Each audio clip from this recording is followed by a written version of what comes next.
Okay, guys, just go to your menu from your Google Pixel 7a. Okay, open settings, go to display and touch. You can see the option is display and touch, and you can see option of always on display. It is turned on. You can tap that button to turn off.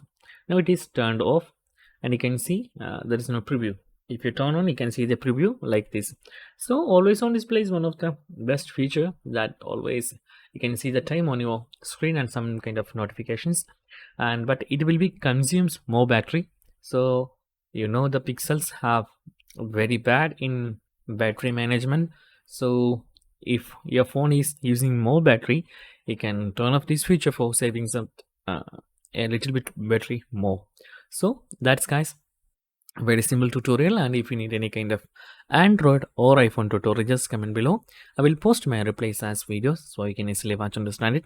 And if you enjoy this video, please like, comment, share and subscribe our channel for getting more videos like this. Thank you so much for watching. Have a nice day. Bye bye.